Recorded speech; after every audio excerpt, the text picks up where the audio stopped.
Have you ever wondered who's really pulling the strings? In the world or maybe even just in your own office? The whole idea of power can feel, well, a little slippery and complicated. But today, we're going to make it super clear. We are going to break down 6 essential theories that really pull back the curtain on how power works. So when I say the word power, what's the first thing that pops into your head? Maybe it's a king sitting on a throne, a CEO in a giant boardroom, or a president at a podium. And yeah, for sure, those are all types of power. But that's just scratching the surface. The real story is so much more interesting, and it plays out in subtle ways we often don't even notice. All right, to kick things off, let's look at the most obvious forms of power. We're talking about the kind of power held by actual people and groups, the kind you can literally point to and say, yep, they're in charge. The person who really started this whole conversation was the sociologist Max Weber.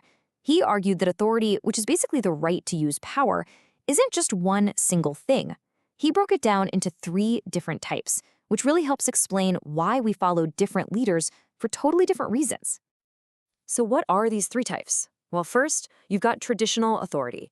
This is power based on customs and history. Think of a king or a queen. Then there's charismatic authority, which comes purely from an individual's powerful personality. Someone like Gandhi is a perfect example. And finally, there's legal rational authority, which is based on a system of rules and laws. Think of a president or a CEO in a modern company. Okay, now let's switch gears to a more cynical point of view. Elite theory basically says that no matter what the official system looks like, real power always ends up in the hands of a small, interconnected group. We're not just talking about leaders. We're talking about a unified ruling class that makes all the big decisions behind closed doors. The sociologist C. Wright Mills had this great way of visualizing it. He called it the power elite triangle. He argued that the real people in charge are this interlocking group of top political, military, and corporate leaders. And they don't just work together, they often share the same background, the same worldview, and they move between these top jobs, creating this unified class that really runs the show. Now, for a totally different take, we have pluralist theory. This view is way more optimistic. It suggests that power isn't held by some single elite group at all. Instead, it's spread out among tons of different groups, and they're all competing for their own interests. So, for example, you've got workers' unions bargaining with corporations, or nonprofits lobbying the government. In this pluralist view, society is this big, dynamic arena where all these groups negotiate and compromise. You can even see this inside a company, right? The marketing team, the engineers, the finance department, they're all competing for resources and influence. So what we've seen so far really boils down to this one fundamental debate. Is all the power concentrated in the hands of a tiny elite? Or is it a constant game of tug of war between lots of different players? The answer probably changes depending on where you're looking. Okay, so we've covered the visible players, the power you can see, but what about the forms of power that are way harder to spot? The kind that works in the background, shaping our world without us even knowing it. Now this is where things get really interesting. Just think about any meeting you've been in. The most powerful person isn't always the one who wins the argument. Sometimes the most powerful person is the one who decided what you were all going to argue about in the first place. And that idea brings us to Stephen Lukes and his 3 dimensions of power. He said that if we only look at who makes the final decision, we're missing 2 much deeper, much more subtle forms of power. The power to set the agenda, and even deeper, the power to shape what people want and believe. Let's break that down real quick. The first dimension is easy. Who wins the vote? The second dimension is sneakier. Who decides what's even on the ballot to begin with?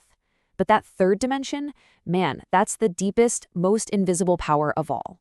It's the ability to shape somebody's beliefs so that they accept the way things are as just natural, so they don't even think to challenge it. But what if power isn't something someone has? What if it's something that just flows through the very fabric of society itself? This is where Michel Foucault comes in and just completely flips the script. For him, power isn't just top-down. It's more like a network, a web, that's embedded in our language, our habits, our institutions. And it's productive. It doesn't just say no to things. It actively creates our reality by shaping what we think is normal or true.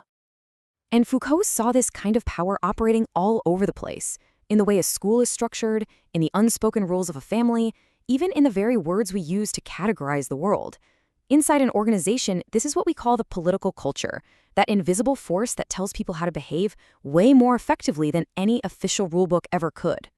All right, for our last theory, let's zoom all the way out to the global stage with Susan Strange. She argued that the ultimate form of power is structural power, the ability to shape the actual frameworks of the entire global system, things like finance, security, knowledge, and production. A perfect example of this is the influence of the United States. It's not just about having a powerful military. It's about the fact that the US dollar shapes global finance and that its tech companies define the future of knowledge. It's the power to design the entire game board, not just be a player in the game. So after all that, from a king on a throne to the unspoken rules of the global economy, how do we put all these pieces together? What does the full picture look like? So here's the biggest takeaway. Each of these theories offers a different angle. They don't cancel each other out. Think of them as different lenses in your toolbox. So pluralist theory might explain how different departments in your company fight over the budget, but Foucault's theory explains the underlying company culture that dictates how they're allowed to fight. Using them together is what gives you a complete 3D picture of how power really works. So I'll leave you with a final thought to take with you. The next time you're at work, look around. Is power really just about your boss giving orders? Or is it also in the unwritten rules, the accepted norms, and the ideas that never, ever get questioned? Understanding this full playbook, that's the first step to actually navigating it.